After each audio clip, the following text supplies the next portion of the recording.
Good evening everyone, welcome back to Vidyarthi cafe. आज हम लोग जो कल हमने पाठ पढ़ा था क्लास 7वीं का वंदे भारत मातरम, उसके प्रश्न उत्तर पर चर्चा करेंगे। तो चलते हैं वीडियो में आगे। तो वीडियो में आगे बढ़ने से पहले यदि आप लोग मेरे चैनल पर नए हैं तो वीडियो को ज़्यादा से ज़्यादा लोगों के साथ शेयर करिएगा, चैनल को सब्सक्राइब करिएगा और वीडियो को लाइक करिएगा। तो हम लोगों ने कल पाठ पढ़ा था वंदे भारत मातरम, यानी कि मैं भारत माता को प्रणाम करता हूं। आज इसके प्रश्न उत्तर देखेंगे हम लोग, ठीक है। तो चलते हैं आगे। ओके, देखो पहला प्रश्न जो दे रखा है उसमें क्या लिखा है कि अधः प्रदत्ता नाम प्रश्ना नाम एक पदेन पद द्वयन वा उत्तरम लिखन्तु, है ना। अधः मतलब नीचे दिए हुए, है ना। अधः यानी नीचे, प्रदत्त मतलब दिए हुए, प्रश्ना नाम यानी कि प्रश्नों के, एक पदेन यानी कि एक पद में, एक पद से यानी वन वर्ड से, पद द्वयन वा यानी कि अथवा, है ना। वा का मतलब हो गया अथवा। तो नीचे दिए हुए प्रश्नों के एक पद से यानी कि एक शब्द से अथवा पद द्वयन या दो शब्दों से उत्तरम लिखन्तु, उत्तर लिखो। यानी कि आपको इन प्रश्नों के उत्तर कम से कम एक शब्द में या फिर दो शब्दों में उत्तर लिखना है इनको। अब देखो क्या कह रहा है, पर्वत राजः कः, है ना। कि पर्वत राजः कः मतलब हो गया पर्वतराज कौन है। हम लोगों ने कल पाठ पढ़ा था, उसमें आया था पर्वतराज के बारे में, ठीक। तो हम लोग देखते हैं कि भाई इस पाठ के अनुसार पर्वतराज किसे बोला गया, ठीक है। तो चलते हैं पाठ के अंदर। मैंने साइड में एक चैप्टर संबंधी स्लाइड भी खोल रखी है, आपको उत्तर ढूंढ के एग्जाम में जैसे गद्यांश को पढ़ के उत्तर देने वाले प्रश्न आता था, आपको ढूंढ के लिखने की आदत होनी चाहिए, ठीक है। तो देखो यहाँ से हमारा पाठ शुरू हुआ था और देखो यहाँ देखो लिखा हुआ है कि साक्षात पर्वतराज हिमालय मुकुट रूपेण अस्या मस्तके शोभते, यानी कि साक्षात पर्वतराज हिमालय जो है मुकुट के रूप में इसके मस्तक की शोभा बढ़ाता है या सुशोभित होता है मस्तक पर, ठीक है। तो हमको तो वन वर्ड में या टू वर्ड में उत्तर लिखना है। तो क्या बोला, पर्वतराज कौन है, तो पर्वतराज कौन है, तो पर्वतराज हिमालय, ठीक है। तो अपना उत्तर क्या हो गया, पर्वतराज, है ना। ऑलरेडी पर्वतराज तो लिखा हुआ है ये, आप खाली हिमालय लिखेंगे तो भी सही है ना, क्योंकि ऑलरेडी पर्वतराज तो प्रश्न में दिया हुआ। तो हिमालय, है ना, वन वर्ड में उत्तर हो जाएगा। कौन सा हो गया, हिमालय, यानी पर्वतराज कौन है, हिमालय है। अब देखो दूसरा प्रश्न क्या कह रहा है, समुद्र कस्याः चरणों प्रक्षालयति। समुद्र कस्याः मतलब किसके, है ना। समुद्र किसके चरणों को प्रक्षालयति यानी कि धोता है। अब देखो वापस आते हैं पाठ में, ठीक है, कि समुद्र किसके चरणों को धोता है। तो देखो यहाँ लिखा हुआ है अस्याह चरणों प्रक्षालयति स्वयं रत्नाकर समुद्र। अब आया हुआ है। अब देखो इसका मतलब हो गया इसके चरणों को स्वयं समुद्र धोता है। अब देखो यहाँ लिखा हुआ अस्याह, है ना, प्रैक्टिकली वन वर्ड में लिखना है। देखो ये सारी लाइन तो प्रश्न में ऑलरेडी आई हुई है ना। समुद्र कस्या चरणों प्रक्षालयति, है ना। तो मतलब इसका मतलब तो हो गया चरणों को धोता है ना। तो समुद्र भी आया हुआ है, यानी कि भाई चरणों को धोता है स्वयं समुद्र, ठीक। अस्या मतलब हो गया इसके, है ना। तो हम लोगों को पूछा है भाई किसके चरण धोता, तो इसके से क्या मतलब हो गया, भारत माता के। इसके मतलब किसके, तो भारत माता के। हमारा उत्तर क्या हो गया वन वर्ड के अंदर, क्योंकि हमको वन वर्ड में लिखना है। उत्तर हो गया भारत मातु। क्या उत्तर हो गया वन वर्ड में, भारत मातु, है ना। कभी कभी ऐसे प्रश्न आते हैं, इनको थोड़ा समझ के करना होता है। अब देखो कुछ बच्चे सिर्फ लाइन मैच करके देंगे कि भाई लाइन मिला लेंगे और ये लाइन जहां आई है जो छोटा हुआ शब्द है वो उत्तर वो लिख के आ जाएगा अस्याह। अब देखो अस्याह का मतलब होता है इसके, हमारा प्रश्न है किसके, तो भाई किसके धोता है चरण, भारत माता के। तो हमारा उत्तर क्या हो गया, भारत मातु, है ना। आगे देखो क्या लिखा हुआ है, त्रिवर्ण युक्त ध्वज कुत्र विलसति, यानी कि तीन रंगों का ध्वज जो है कहाँ जो है लहराता है ना। देखो इसमें आगे चलते हैं। ये देखो पहली लाइन में, इस पैराग्राफ के पहली लाइन में उत्तर आया हुआ है, भारत मातु हस्ते विलसति त्रिवर्ण युत राष्ट्र ध्वज, यानी कि भारत मातु हस्ते कहाँ लहराता है, तो भारत माता के हाथ में। तो यहाँ हमारे दो शब्दों में उत्तर हो जाएगा, है ना। क्या हो जाएगा, कहाँ लहराता है, तो भाई भारत माता के हाथ में। तो पहला वर्ड तो हो गया भारत मातु, ठीक है। पहला वर्ड क्या हो गया, भारत मातु, है ना, यानी कि भारत माता के और हाथ में है तो हस्ते। तो भारत मातु हस्ते। आगे देखो क्या लिखा हुआ है, ध्वज स्थित केसर वर्ण अस्मान किम वक्तुम प्रेरयति। आप देखो क्या कह रहा है, ध्वज में स्थित जो केसर वर्ण है, अस्मान यानी हम लोगों को, किम वक्तुम प्रेरयति क्या बोलने के लिए प्रेरित करता है। तो कल हमने डिटेल में पढ़ा था कि भाई प्रत्येक रंग का क्या महत्व है। तो देखो यहाँ देखो लिखा हुआ है, अंतिम लाइन में आया हुआ कि जयतु सैनिकः, जयतु सैनिकः इति वक्तुम अस्मान प्रेरति ध्वज स्थित अयम केसर वर्ण। यानी कि ये जो केसर वर्ण है वो हमको जयतु सैनिकः कहने के लिए प्रेरित करता है। जयतु सैनिक का मतलब क्या हो गया, जय जवान। अपन नहीं कहते हिंदी में जय जवान, जय किसान, जय विज्ञान, है ना। तो जयतु सैनिकः क्या कहने के लिए प्रेरित करता है, जयतु सैनिकः, ठीक है, जयतु सैनिक। तो हमारे उत्तर मैक्सिमम 1 वर्ड में या 2 वर्ड में होने चाहिए, ठीक। आगे देखो क्या लिखा हुआ, कृषक बांधवाः भारत भूमि कई सिंचंती। देखो कृषक बांधवा मतलब कृषक बंधु जो है, हमारे कृषक मित्र जो है, किसान मित्र जो है, भारत भूमि को कई यानी कि किसके द्वारा, सिंचती सींचते हैं। अब देखो आगे वाले पैराग्राफ में आया हुआ है ना, किसानों के बारे में। ये वाला देखो पैराग्राफ क्या लिखा है इसमें, कृषक बांधवाः अस्माकं भारत भूमि सर्वदा स्वस्वेद बिंदु भी सिंचन्ति। हमारे जो किसान भाई है वो भारत माता को अपने पसीने की बूंदों से सींचते हैं। अब हमको 1 वर्ड में लिखना है, तो कई सिंचन्ति मतलब किसके द्वारा सिंचते हैं, तो स्वस्वेद बिंदु भी, है ना। 1 वर्ड में क्या हो जाएगा, स्वस्वेद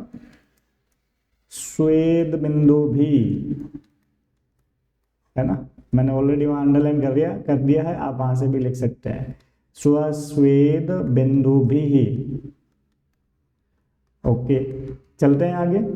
केशाम धवलम यशः राष्ट्र ध्वजस्य मध्य विलसति। यानी कि किनका जो धवल यश है, जो उज्जवल यश है, राष्ट्र ध्वज के मध्य जो है विराजता है, मध्य स्थित है ना। अब देखो आगे वाले में आया हुआ है, वैज्ञानिकों के बारे में आया था ना। देखो लिखा हुआ है, लाइन ढूंढ लेते हैं पहले, फिर 1 वर्ड वाला उत्तर अपना लिख सकते हैं, ठीक है। देखो क्या लिखा हुआ, वैज्ञानिका नाम, ये देखो अंडरलाइन भी कर लेता हूँ, वैज्ञानिका नाम धवलम यशः धवल रूपेण राष्ट्र ध्वजस्य मध्य विलसति। हमको पूछा था किन का, तो मतलब वैज्ञानिका नाम, है ना। कैसा में आया था ना, तो वैज्ञानिका नाम लिख लेते हैं फटाफट, वैज्ञानिका नाम, ठीक है। तो वैज्ञानिका नाम धवल यशः राष्ट्र ध्वजस्य मध्य विलसति। तो 1 वर्ड में लिखना है, इसलिए वैज्ञानिका नाम लिखा। आगे देखो क्या लिखा हुआ, सूर्य कम बिना नित्यम संचरति। सूर्य किसके बिना जो है नित्य संचरण करता है, यानी कि चलता रहता है अपने पथ पर, ठीक। तो देखो आगे वाले पैराग्राफ में आया हुआ है, वो देख लेते हैं क्या लिखा हुआ है, सूर्य विरामम बिना, तो कम बिना, तो विरामम बिना मतलब बिना रुके, है ना। तो लिख लेते हैं 1 वर्ड में, विरामम, विरामम। ओके, तो ये अपने 1 वर्ड वाले प्रश्न हो गए। आप ध्यान से देखो, थोड़ा समझने की कोशिश करते हैं। आप लोगों को अगर आप लोगों ने मेरे प्रीवियस वीडियोस देखे हैं, यानी कि जो मैंने बेसिक संस्कृत के लिए बनाए थे, या प्रश्न निर्माण वाले देखे होंगे, तो मैंने बताया था कि कैसे हम लोग राम शब्द लता शब्द का प्रयोग करके प्रश्न निर्माण कर सकते हैं, प्लस किम शब्द है, तत्शब्द है, एतत् शब्द है, वो कैसे याद कर सकते हैं, पुल्लिंग स्त्रीलिंग नपुंसकलिंग सारी बात कर चुका। अगर आप लोगों ने नहीं देखे तो जरूर देखिएगा, उससे आपको कुछ चीजें और स्पष्ट हो जाएगी। देखो जैसे कि अब ये कह लिखा हुआ है, देखो कह जो है किम शब्द पुल्लिंग में प्रथमा विभक्ति का एक वचन है, तो हमारा जो भी उत्तर आएगा वो भी प्रथमा विभक्ति का एक वचन है। तो जैसे रामः होता है प्रथमा विभक्ति का एक वचन, वैसे हिमालय है। अब देखो ये कश्या जो है स्त्रीलिंग में षष्ठी विभक्ति का एक वचन है, तो भारत मातुः भी षष्ठी विभक्ति का एक वचन है। ये देखो पुत्र आया हुआ है, तो अगर आप प्रश्न निर्माण का मेरा वीडियो देख चुके हैं, तो पुत्र का उत्तर हमेशा जो है कोई स्थान के बारे में जानकारी मिलती है, तो और उसमें सप्तमी विभक्ति होती है पुत्र वाले में, है ना। तो आप लोग देख लो, ये भारत मातु हस्ते लिखा हुआ है, यहाँ सप्तमी विभक्ति है, ठीक। किम ये तो है किम यानी क्या, तो भाई क्या बोलने की बात की, तो वो तो सेंटेंस में आ गया, क्लियर हो गया। अब देखो ये कई जो लिखा हुआ है ना, अब कई में जैसे रामः रामो रामा रामम रामो रामान रामेण रामाभ्याम रामई, है ना, तृतीय विभक्ति का बहुवचन होता है रामई, तो रामई की तरह ये जो कई भी है वो भी तृतीय विभक्ति का बहुवचन है। तो अगर कई में तृतीय बहुवचन है तो इसका उत्तर भी तृतीय विभक्ति के बहुवचन में आएगा। तो देखो सुवेद बिंदु भी जो है तृतीय के बहुवचन में आया हुआ है। तो बात समझ रहे हो मेरी, कि अगर आप जो है थोड़ा प्रश्नवाचक शब्दों को समझ लेंगे तो सही उत्तर तक पहुंच जाएंगे, मतलब कंफ्यूजन की जरूरत नहीं है। हमने देखो क्रॉस टैली कर लिया। अब देखो मान लो हमने वो लाइन ढूंढी, केशाम धावल यशम राष्ट्र ध्वजस्य मध्य विलसति, तो केशाम में षष्ठी का बहुवचन है, तो हमारा उत्तर भी षष्ठी का बहुवचन होगा। अब अगर मैं इस लाइन में चला जाऊं, देखो वापिस जाते हैं, है ना, जैसे ये लाइन थी, वैज्ञानिका नाम जो है तत् धावल यशः धावल वर्ण रूपेण राष्ट्र ध्वजस्य मध्य विलसति। ये सेंटेंस यहाँ खत्म हो रहा है, एक मिनट ना, हाँ ये सेंटेंस यहाँ खत्म हो रहा है, यहाँ पे खत्म हो रहा है, ठीक। अब देखो हमारा जो केशाम था वो षष्ठी विभक्ति का बहुवचन था, है ना, केशाम जो था वो षष्ठी विभक्ति का बहुवचन था, तो हमारा उत्तर भी जो है षष्ठी विभक्ति का बहुवचन होगा। तो अगर सेंटेंस को देखे मान लो किसी बच्चों को पूरा अनुवाद स्पष्ट नहीं हो रहा है, तो आप यहाँ देखो षष्ठी विभक्ति के दो ही शब्द है, एक तो है वैज्ञानिक का नाम और एक है राष्ट्र ध्वजस्य, मतलब इस सेंटेंस की बात कर रहे हैं, पर्टिकुलर सेंटेंस में देखोगे आप, ठीक। तो आप देखो यहाँ राष्ट्र ध्वजस्य में तो षष्ठी विभक्ति का एक वचन और हमारा उत्तर किस में होगा, षष्ठी के बहुवचन में। तो अपना अपने आप जो है उत्तर स्पष्ट हो जाएगा कि हम जो जा रहे हैं वो सही जा रहे हैं कि नहीं जा रहे हैं। क्लियर, आगे चले, ओके। आगे देखो क्या लिखा हुआ है वो देख लेते हैं कि इसमें क्या करना है। अधः प्रदत्ता नाम प्रश्न नाम पूर्ण वाक्येन उत्तरम लिखन्तु। अब जो प्रश्न दिए हुए हैं नीचे, इनके उत्तर पूरी लाइन में लिखना है, पूरे वाक्य में लिखना है। तो देखो क्या कह रहा है, पवित्रा नद्याः का, अब पवित्रा मतलब पवित्र, नद्य मतलब नदियां, बहुवचन है प्रथमा विभक्ति का, काह मतलब कौन कौन सी है, स्त्रीलिंग है नदी सब, तो का के का होता है लता लते लता की तरह, ये काह बहुवचन है, यानी कि पवित्र नदियां कौन कौन सी है, तो बहुत सारी नदियां है ना, इसलिए बहुवचन में आया हुआ है। तो कुछ नहीं करना है इसमें, उन नदियों के नाम लिखने हैं, ठीक। तो गद्यांश में आए थे, वहां से वो नाम ढूंढ ढूंढ के लिखने हैं। वापस आते हैं उस पैराग्राफ में जहां नदियों के नाम ले रखे हैं। तो देखो यहाँ पे देखो, एक मिनट में इंक ले लेता हूँ, ठीक है। यहाँ पे देखो उन नदियों के नाम आ रखा है कि भाई अत्रेय, थोड़ा दूसरा कलर ले लेते हैं, ठीक। देखो क्या लिखा हुआ है, अत्रेय गंगा यमुना सरस्वती सिंधु बृहस्पति सॉरी ब्रह्मपुत्र गंडकी महानदी नर्मदा गोदावरी कृष्णा कावेरी इत्यादि पवित्र नद्या प्रवहन्ति, ठीक है। तो आपको नदियों के नाम लिखने हैं, आप चाहो तो यहाँ से ला के यहाँ तक पूरा लिख लो, और नहीं तो फिर क्या करोगे मैं बता देता हूँ वापस, प्रश्न में से लिख लेना पवित्रा नद्य और आगे नदियों के नाम लिख लेना जो भी हमने अंडरलाइन किए थे। बात समझ गए मेरी, तो इजीली कर सकते हो। ओके आगे चले, क्या लिखा हुआ है, विविधेभ्य प्रदेशेभ्य जना किमर्थम आगच्छन्ति। विभिन्न प्रदेशों के लोग किस लिए आते हैं, किमर्थम का मतलब होता है क्यों या किस लिए, है ना। तो अलग अलग जगहों के लोग किस लिए आते हैं, तो कल हमने जब पढ़ा था तो हमने देखा था ना कि भाई तीर्थ स्थान बहुत सारे हैं जहाँ पर बहुत सारे लोग आते हैं अलग अलग जगहों से, ठीक। तो आप देखो ये जो पैराग्राफ दे रखा है इसी में देखो नीचे वाले पैराग्राफ में इसका उत्तर आया हुआ है कि भाई ये जितने भी जो है तीर्थ स्थान है हमारे, अयोध्या मथुरा हरिद्वार जो भी है, कांची अवंतिका, इतने सारे तीर्थ स्थान जो भी है, ठीक है। आगे देखो क्या लिखा हुआ कि एतेषां तीर्थस्थानां क्षेत्राणां धूलि ललाटे स्थापितुं विविधेभ्य प्रदेशेभ्य असंख्या जना आगच्छन्ति। मतलब इन तीर्थ स्थानों की धूलि को ललाट पे लगाने के लिए असंख्य जो है लोग आते हैं। बात समझ गए, तो तीर्थ क्षेत्र नाम धूलिम ललाटे स्थापितुं विविधेभ्य प्रदेशेभ्य असंख्या जना आगच्छन्ति। क्लियर होगी बात, आराम से आप इस प्रश्न का पूरा उत्तर लिख सकते हैं, ठीक है। तो यहां से मार्क करके पूरा प्रश्न का उत्तर लिखेंगे आप लोग, ठीक है। प्रश्न संख्या 2 था। आगे देखो क्या लिखा हुआ, धर्म चक्रम कम भावम बोधयति। धर्म चक्र जो है किस भाव का बोध कराता है? तो धर्म चक्र में चल रहे थे। धर्म चक्र किसको बोला था? जो नीले वर्ण का राष्ट्र ध्वज के मध्य जो गहरे नीले वर्ण का ध्वज चक्र जो है उसे धर्म चक्र बोला था। और वही अशोक चक्र कहने का मतलब राष्ट्र ध्वज के मध्य में स्थित है जो ये वाला है। अब इसकी बात कर लेते हैं पहले, ठीक है। इंक चेंज कर लेते हैं थोड़ी, ओके। हाँ देखो, ये इस चक्र के बारे में सारी चीजें दे रखी है। अब धर्म चक्र जो है क्या बोध कराता है वो देख लेते हैं। देखो क्या लिखा हुआ, एतत् चक्रम चलनीयम कर्तव्य पठेवे ना विरम सततम चल इति भाव बोधयति, है ना। मैं दूसरा वाला पहले सारी क्लियर कर लेता हूँ जो दूसरी लिखी हुई है। ओके, प्रश्न का उत्तर निशान लगा लो, आप लोग लिख लेना आराम से। क्या लिखा हुआ यहाँ से लगा के करना, एतत् चक्रम चलनीयम कर्तव्य पठेवे न विरम सततम चल इति भावम बोधयति। ठीक, यानी कि यह चक्र जो है चलते रहने का, कर्तव्य पथ पे बिना रुके चलते रहने का, निरंतर चलते रहने का, इति भाव बोधयति, इस भाव का बोध कराता है। क्लियर? तो फटाफट मार्क कर लो, ये तीसरा हो गया आप लोगों का। ओके, नेक्स्ट देखो क्या कह रहा है, कृषक बांधवा नाम परिश्रमेन भारत भूमि कथम संजाता।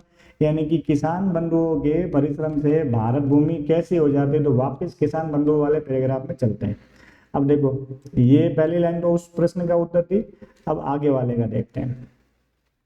ठीक, आगे देखो लिखा क्या हुआ, एतेषा नाम परिश्रमेण एव भारत भूमि हरित वर्णमयी समृद्धा सस्य श्यामला च संजाता। मतलब इनके परिश्रम से, इनके मतलब क्या हो गया, किसानों के। तो यहाँ एतेषाम की जगह ये कृषक बांधवा नाम लिख लेंगे और सीधा उत्तर मिल जाएगा कि एतेषा नाम, और सीधा भी लिख सकते हो कि पूरी लाइन में लिख रहे हो, है ना। एतेषा नाम परिश्रमेण एव भारत भूमि हरित वर्णमयी समृद्धा सस्य श्यामला च संजाता। कौन सा प्रश्न का हो गया, चौथा जो प्रश्न था उसका हो गया, है ना।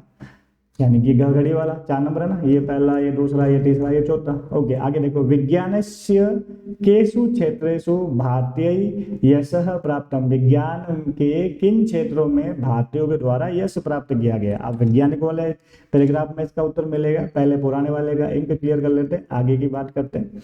ठीक, अब देखो किन किन क्षेत्रों की बात करें तो ये सारे के सारे क्षेत्र है ना। 1 मिनट देखो, अणुशास्त्र है ना, 1 मिनट हाईलाइट ही कर लेते हैं इसको। देखो ये रहा, अणुशास्त्र, संगणक शास्त्र, चिकित्सा शास्त्र, अंतरिक्ष शास्त्र, आयुध शास्त्र इत्यादिषु विज्ञानेषु विभिन्न क्षेत्रेषु भारतीय वैज्ञानिके महत् यशं प्राप्तम अस्ति। बात समझ गए। यानी कि अणुशास्त्र के क्षेत्र में, है ना, संगणक शास्त्र यानी कंप्यूटर विज्ञान के क्षेत्र में कह दो, कंप्यूटर शास्त्र के क्षेत्र में, चिकित्सा कह दो, अंतरिक्ष शास्त्र कह दो, चाहे शस्त्र निर्माण में कह दो, भारतीय वैज्ञानिक जो है उनको बहुत यश प्राप्त हुआ है, भारतीय वैज्ञानिकों के द्वारा बहुत यश प्राप्त किया गया है। ठीक, तो ये आपके इस प्रश्न का उत्तर हो जाएगा। ठीक है, कौन सा प्रश्न हो गया, 5वां हो गया। ओके, ये 5वां हो गया था। 6ठा देखो, अंते सर्वे किम गीतम गायन्ति। ठीक है, तो अंत में सभी लोग कौन सा गीत गाते हैं। ठीक है, तो अंते सर्वम ईदम गीतम गायन्ति लिख लेना, और फिर जो गीत है वो लिख लेंगे ना, किम की जगह ईदम लिख लेना। और देखो लास्ट में जो गीत था, 1 मिनट, ये वाला गीत गाते हैं, तो ये पूरा आपका उत्तर हो जाएगा। ये वाला यहाँ से लगा के ये आता था। ठीक है, 6ठे प्रश्न का उत्तर। अब आगे चलते हैं, आगे कौन कौन से प्रश्न और देखते हैं। ओके, महत्वपूर्ण प्रश्न है जो आप लोग जो है जब तक संस्कृत पढ़ रहे हैं तब तक ये आता है, लगभग 4 से 5 नंबर का प्रश्न आता है ये एग्जाम के अंदर। प्रश्न निर्माण करना है आपको। अब प्रश्न निर्माण करने के लिए करना क्या होता है, आपको किम शब्द याद होना। 1 नंबर चीज तो आपको किम शब्द याद होना चाहिए पुल्लिंग, स्त्रीलिंग, नपुंसकलिंग के अंदर। और दूसरी चीज क्या है, इसमें करना क्या होता है, जो रेखांकित पद है हमको उसको देखना है, उसका पद परिचय करना आना चाहिए। मतलब रेखांकित पद में क्या क्या चीजें दे रखी है। सबसे पहली चीज देखना है कि लिंग कौन सा है, पुल्लिंग का है कि स्त्रीलिंग का है कि नपुंसकलिंग का। ठीक, दूसरी चीज क्या है, एक नहीं है, विभक्ति कौन सी है। तीसरी चीज वचन कौन सा है। फिर क्या करना है, उसी लिंग उसी विभक्ति और उसी वचन के किम शब्द का प्रयोग करना है। ठीक, अब देखो ध्यान दो, यहाँ लिंग की बात करें तो यह अस्मत् शब्द का है, जो कि सर्वनाम शब्द है, जो प्रैक्टिकली सबके लिए यूज होता है। मतलब नाउन अगर हो, नाउन के अंदर अंडरलाइन हो, तो आपको लिंग वगैरह देखना है, कहने का मतलब सिंपल सी चीज।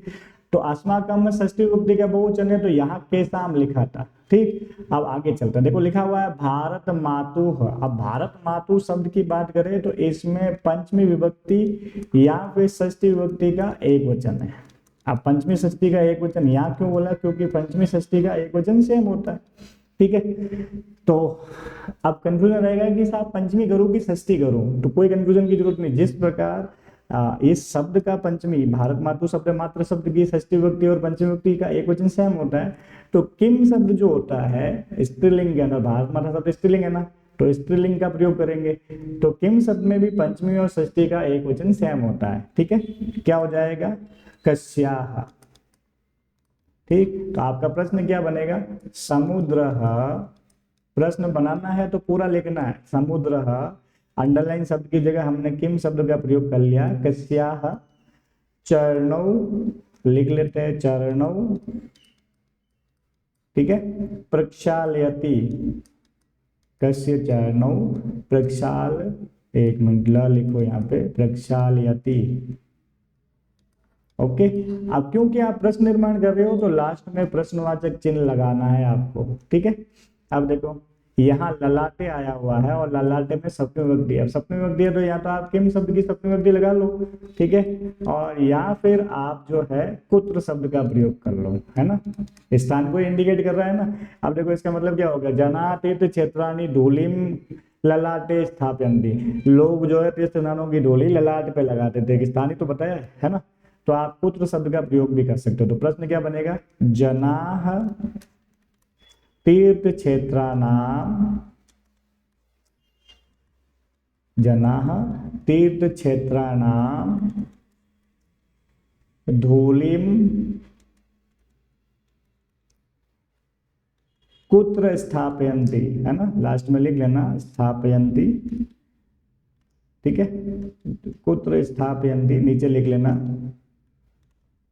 जनाः तीर्थस्थानाम धूलि कुत्र स्थापयन्ति। ठीक है, और लास्ट में क्या करोगे, प्रश्नवाचक चिन्ह। प्रश्नवाचक चिन्ह करना जरूरी है, ये चीज ध्यान रखना। क्यों, क्योंकि आप प्रश्न का निर्माण कर रहे हैं, ये ध्यान रखना आपको इस चीज का। तो जब भी प्रश्न निर्माण संबंधी सवाल आए तो आपको 2-3 चीजें अच्छे से ध्यान रखनी है। नंबर 1 चीज, जो रेखांकित पद है आपको उसको देखना है कि भाई उसके अंदर कौन सी विभक्ति है, लिंग क्या है, वचन क्या है, विभक्ति कौन सी है, और उसी लिंग के अनुसार, उसी विभक्ति के अनुसार, वचन के अनुसार हमको चेंज करना है।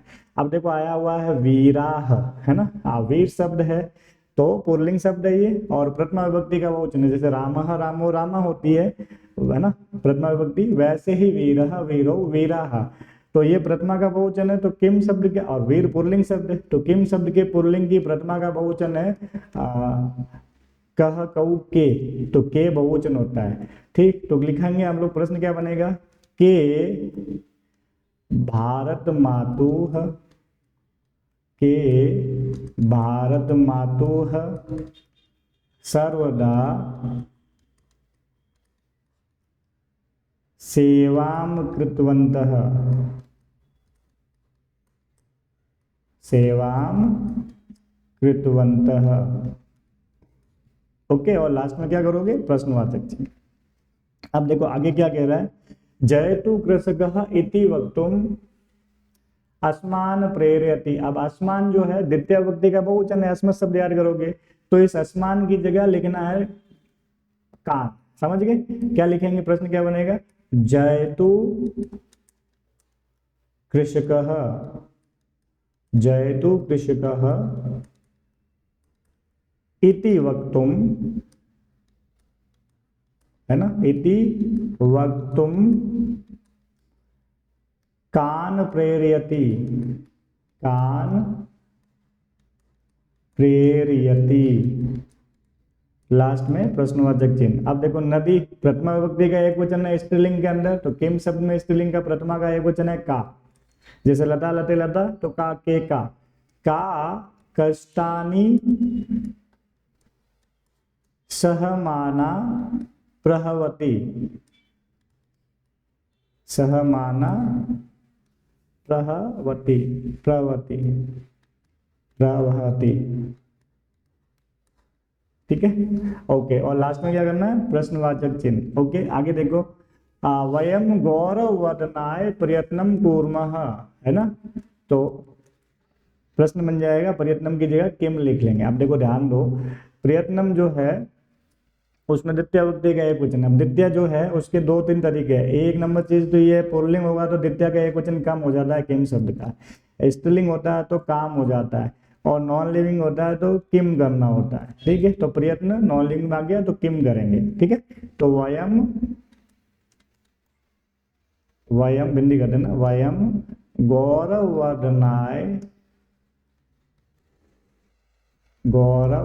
गौरववर्धनाय किम कुर्मः, किम कुर्मः, और लास्ट में प्रश्नवाचक चिन्ह लगाना है। तो देखो तीसरा प्रश्न हो गया प्रश्न निर्माण। तो प्रश्न निर्माण बहुत महत्वपूर्ण है। ठीक है, तो ये आप अच्छे से प्रैक्टिस करिएगा, और अगर नहीं आता है तो आप लोग मेरा जो प्रश्न निर्माण संबंधी वीडियो है उनको देखिएगा। ठीक है, तो उससे आपको राम शब्द से तत् शब्द, एतत् शब्द और किम शब्द का पुल्लिंग कैसे बनता है वो समझ में आ जाएगा। और सर्वनाम शब्दों के लिए मैंने एक वीडियो और बनाया था, उसमें भी बता रखा है, तो आप दोनों में से कोई भी वीडियो देखो, वहां आपको क्लियर हो जाएगा। तो एक बार किम शब्द आ जाएंगे तो आप प्रश्न निर्माण वाला सवाल जो है बहुत आराम से कर पाएंगे। ठीक है, 4 से 5 नंबर का होता है, महत्वपूर्ण टॉपिक है। आगे चलते हैं, आगे देखो क्या लिखा हुआ है, बहुत ही इजी सवाल है अगर आपको शब्द रूप याद है तो। जैसे आपको क्या कहना, अधः प्रदत्ता नाम शब्दा नाम उदाहरण अनुसारम रिक्त स्थाने रूपाणी लिखन्तु। अब देखो चरणम चरणों लिखा हुआ द्वितीय विभक्ति के रूप लिख रहा है ये, तो एक वचन दिया हुआ है, द्विवचन दिया हुआ है, तो बहुवचन लिखना है। ठीक है, तो जैसे रामम रामो रामाम, है ना, तो चरणम चरणो चरणान, बहुवचन हो गया। अब देखो राम शब्द अगर याद है, शब्द रूप याद है, तो आपके लिए बहुत इजी है। नदी शब्द की प्रथमा विभक्ति लिखी हुई है, तो एक वचन दिया हुआ है और बहुवचन दिया हुआ है, तो द्विवचन लिखना है आपको। द्विवचन नदी शब्द की प्रथमा विभक्ति का होता है नद्यो, नदी नद्यो नद्य। ललाटे, देखो सप्तमी विभक्ति है ऑलरेडी, तो सप्तमी का अगर ये आपको नहीं भी दिया हुआ होता तो भी आप कर सकते थे। ठीक, हालांकि आपको हिंट के लिए दिया है, तो सप्तमी का एक वचन दिया है तो द्विवचन लिख लेना है। जैसे रामे रामियो रामेशु होता है, तो ललाटे ललाटयो, है ना, ललाटयो, पीछे विसर्ग, ललाटेशु, ललाटेशु। ओके, आगे देखो, ये चतुर्थी विभक्ति का एक वचन है, तो जैसे देसाई लिखा, चतुर्थी का वचन राम का रामाय होता है, रामाभ्याम होता है, रामेभ्य, तो देसाय देशाभ्याम मालंद होता है, और देशेभ्य रामेभ्य होता है, वैसे देशेभ्य, ये भी पुल्लिंग शब्द है इसलिए राम की तरह। अब देखो चक्र नपुंसकलिंग शब्द है ना, चक्रम खाली जगह चक्राणी, द्विवचन लिखना है प्रथमा विभक्ति का, चक्रम चक्रे चक्राणी। अब देखो वैज्ञानिक तृतीय विभक्ति है और तृतीय का बहुवचन दिया हुआ है। ठीक है, तो एक वचन लिखना है, तो राम का रामायण रामाभ्याम रामाय होता है, तो वैज्ञानिक शब्द का क्या हो जाएगा, वैज्ञानिकेन, वैज्ञानिकेन, वैज्ञानिकाभ्याम, वैज्ञानिकाभ्याम, और वैज्ञानिक ही तो ऑलरेडी लिखा हुआ है। ठीक, अहम अस्मत् शब्द की प्रथमा विभक्ति है, तो अहम एक वचन दिया हुआ है ना, द्विवचन बहुवचन लिखना, अहम आवाम वयम। ओके, अब देखो विज्ञान में षष्ठी विभक्ति है, आपको एक वचन दिया हुआ है, द्विवचन और बहुवचन लिखना है, तो विज्ञान, जैसे रामस्य रामयो रामाणाम, तो विज्ञानस्य विज्ञानयो, द्विवचन में क्या हो गया, विज्ञानयो, पीछे विसर्ग, विज्ञानानाम, रामानाम होता है ना, तो विज्ञानानाम। ठीक है, माँ हलंत है लास्ट में, विज्ञानानाम। बहुत इजी है, अगर आपको शब्द रूप याद है तो आराम से ये सवाल कर सकते हो, कोई प्रॉब्लम नहीं होनी है। आगे चलें। ओके, अब देखो क्या कह रहा है, आपको हिंदी में अनुवाद करना है, ये सेंटेंस दिया हुआ है जो, तो हिंदी में अनुवाद तो आराम से कर सकते हैं, कल हम लोगों ने पढ़ा भी था। ठीक, फिर भी प्रैक्टिस करना। क्यों? क्योंकि कुछ चीजें आपको याद होगी, शब्द रूप है, कारक है, तो फिर उनसे आप हिंदी में अनुवाद कर सकते हो। देखो लिखा हुआ है, मैं बोल रहा हूँ साथ साथ में, लिखा हुआ है भारत भूमौ पवित्रा नद्या प्रवहन्ति, यानी भारत भूमो में देखो सप्तमी विभक्ति है, और सप्तमी का चिन्ह क्या होता है? मैपे पर, मतलब हो गया भारत भूमि पर, भारत भूमि पर, पवित्रा नद्य बहुवचन है, तो पवित्र नदियां, पवित्रा नदियां मतलब क्या हो गया? पवित्र नदियां प्रवहन्ति बहती है ना? प्रवहन्ति बहुवचन है, देखो नदियां बहुवचन है, नदी बहुवचन है ना प्रथमा विभक्ति का, तो क्रिया भी बहुवचन की है। ठीक है, आगे देखो क्या कह रहा है, बातस्य मस्तके हिमालय मुकुट रूपेण शोभते। बातस्य में देखो षष्ठी विभक्ति है, षष्ठी विभक्ति का चिन्ह होता है काके की, तो भारत के, है ना? षष्ठी का एक वचन क्यों? क्योंकि भारत तो एक ही है। मस्तके, मस्तके में देखो सप्तमी विभक्ति है, सप्तमी का चिन्ह होता है मैपे पर, तो मस्तक पर, भारत के मस्तक पर, हिमालय, हिमालय मतलब हिमालय, मुकुट रूपेण शोभते, मुकुट रूप में, मुकुट रूपेण यानी मुकुट के समान कह दो, या मुकुट के रूप में कह दो, मुकुट के रूप से या मुकुट के समान, है ना?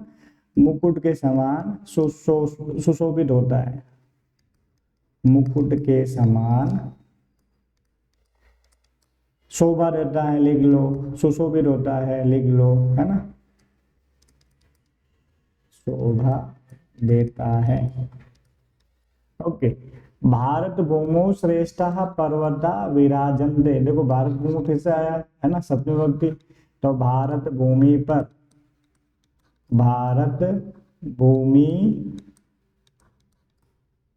पर श्रेष्ठा पर्वता विराजन्ते, श्रेष्ठ पत्र, श्रेष्ठ पर्वत, सॉरी पत्र नहीं, श्रेष्ठ पर्वत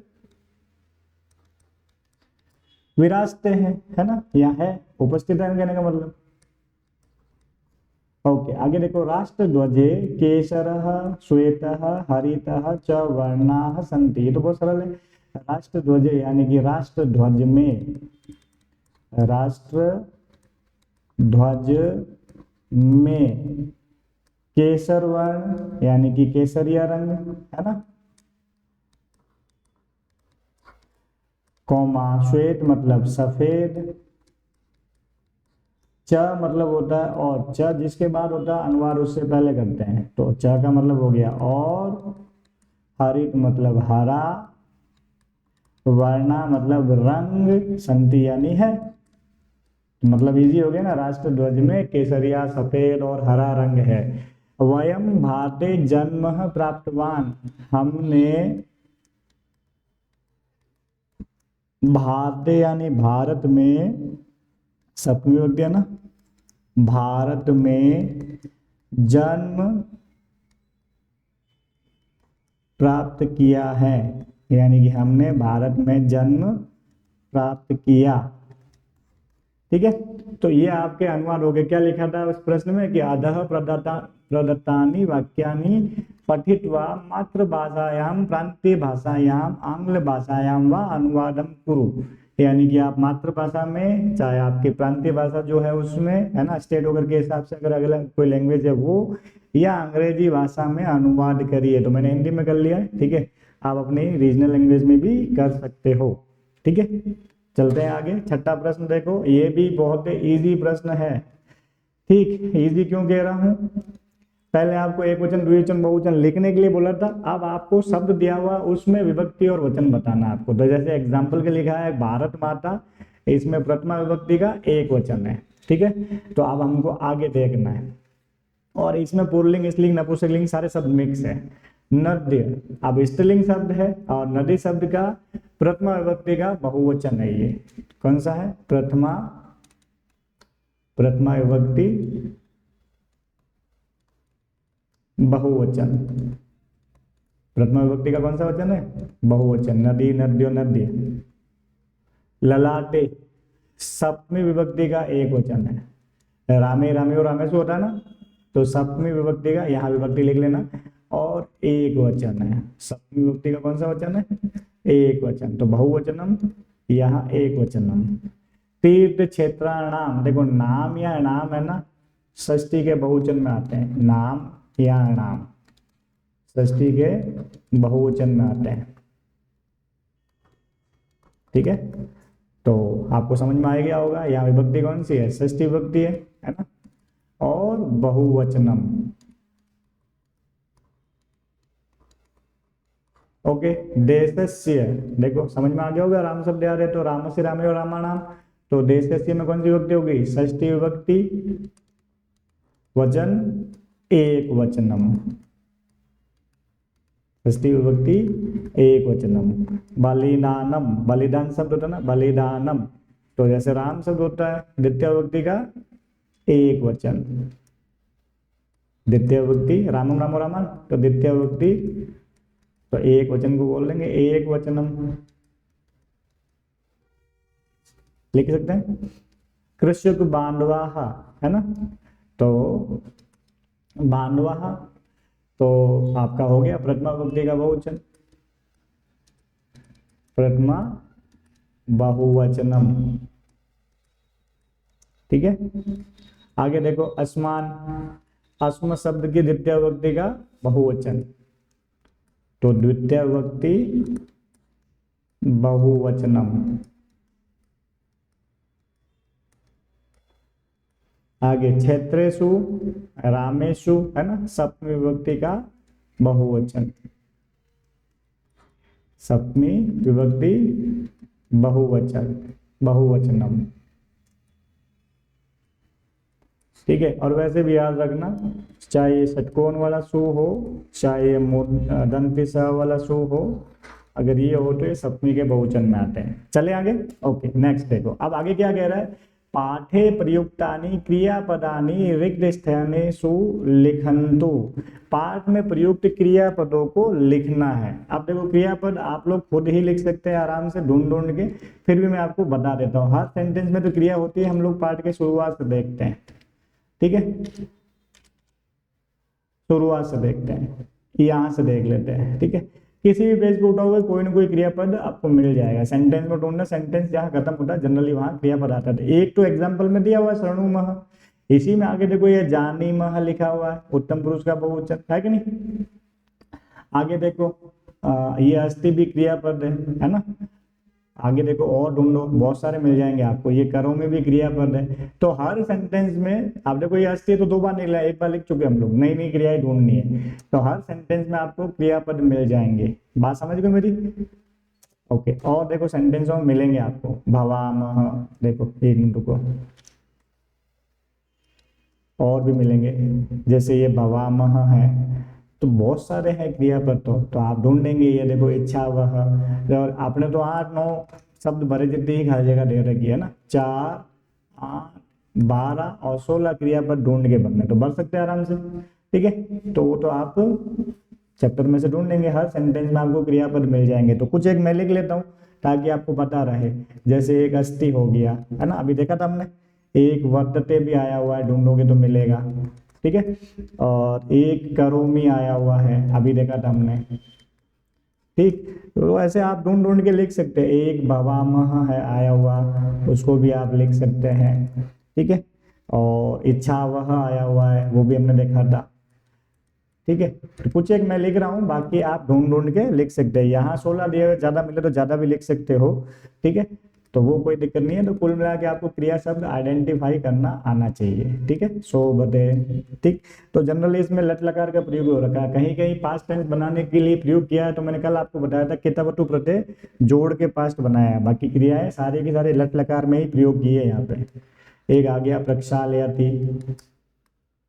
ठीक है, तो ये सारे क्रियापद है, आप लोग और भी ढूंढ ढूंढ के लिखना है। कुछ मैंने सैंपल के लिए लिख लिए। ओके, आगे चलते हैं। ये लास्ट प्रश्न है संभवतः जितना मैं जानता हूँ। ठीक है, आगे की बात करते हैं इसमें। देखो ये है बहुत इजी। आपको क्या हुआ, क्या कह रहा है कि अधः प्रदत्ता नाम क्रियापदा नाम त्रिषु पुरुषेषु त्रिषु वचनेषु च लट लकारस्य रूपाणि लिखन्तु। ये जो नीचे क्रिया दे रखी है और हिंट के लिए केवल एक शब्द दिया हुआ है, इसके तीनों पुरुष के अंदर और तीनों वचनों के अंदर लट लकार के रूप लिखने हैं। अब आपको कोई भी एक लट लकार का धातु रूप याद है तो आप ये सारे सवाल कर सकते हो। जैसे पट धातु याद है, पट्टी पटत पटंती पटसी पटत पटत, ठीक है, पठामी पटाव पटान। तो यहाँ देखो भू धातु का भवती लिखा हुआ है, प्रथम पुरुष का एक वचन, तो द्विवचन बहुवचन लिखना, भवती भवतः भवंती। जैसे पट्टी पटत पटंती होता है तो भवती भवतः भवंती, आराम से कर सकते हैं। देखो एक हिंट के लिए दिया है खाली, बाकी सारे अपने आप हो जाएंगे। पटसी पटत पटत होता है तो भवसी भवतः भवत। फिर पठामी पठाव पटाम होता है तो क्या हो जाएगा, भवामी भवावह भवाम, है ना, बहुत इजीली कर सकते हैं। और अस धातु के रूप भी थोड़े अलग होते हैं तो ये याद कर लेना। इसके होते हैं अस्ति स्तः संति, ठीक है, असी स्तः था, है ना, ध्यान रखना, पीछे विसर्ग, ठीक है, छोटा हो रहा है, विसर्ग है, ध्यान रखना आप। अच्छा, अस्मि स्वः स्मः, इन दोनों के पीछे विसर्ग है। उत्तम पुरुष में दोनों जगह विसर्ग होता है, ठीक है। आगे चलते हैं, और भी है, ठीक, ये देखो और है। अब देखो इसमें सीधा नीचे लास्ट में दिया हुआ है, ठीक, तो इच्छामह दिया हुआ है तो आपको पूरा एक वचन से लिखना है, इच्छति इच्छतः इच्छन्ति,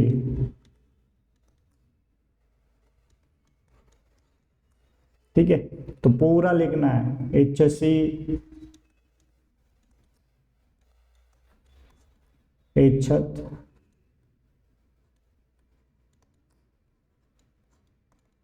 इच्छत, इच्छामि इच्छावह और इच्छाम ऑलरेडी लिखा हुआ है, ठीक है। ऐसे किसी देखो आगच्छन्ति दिया हुआ है, ठीक है, लट लगा रहा है, प्रथम पुरुष का बहुवचन दिया हुआ है तो एक वचन शुरू करो, आगच्छति आगच्छतः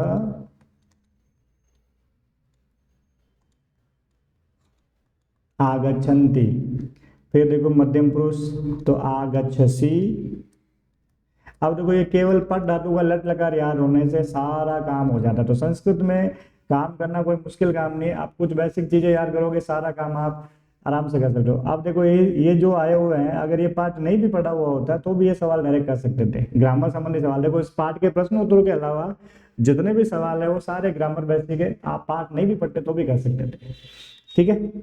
आगच्छसि आगच्छतः आगच्छत,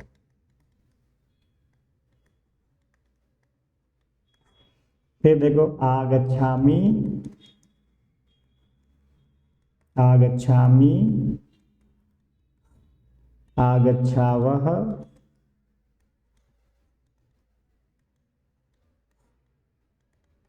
आगच्छामः।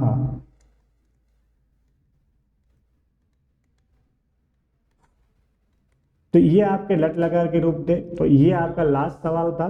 तो आज हमने इस पार्ट के प्रश्नोत्तर भी देख लिए। आई होप आप लोगों को समझ में आया होगा, ठीक है। जल्द ही हम लोग जो है नेक्स्ट चैप्टर में मिलेंगे। तब तक के लिए आप लोग एक चीज करिएगा जरूर कि आप लोग जो है कुछ बेसिक चीजें हैं जिनसे संबंधित मैंने बैक टू बेसिक संबंधित कुछ वीडियोस बनाए थे, वो जरूर देखिएगा, उससे आपको बहुत हेल्प मिलेगी। हिंदी से संस्कृत कैसे बनते हैं, संस्कृत से हिंदी कैसे होती है, प्रश्न निर्माण के लिए क्या क्या चीजें काम आएगी, किम शब्द कैसे याद करेंगे, एतत् शब्द कैसे याद करेंगे, वो सारी चीजें आपको उसमें मिल जाएगी। तो जल्दी हम लोग जो है अपने नेक्स्ट चैप्टर में फिर से डिस्कस करेंगे अगले चैप्टर के बारे में, ठीक है। तो आज के लिए बस इतना ही, धन्यवाद।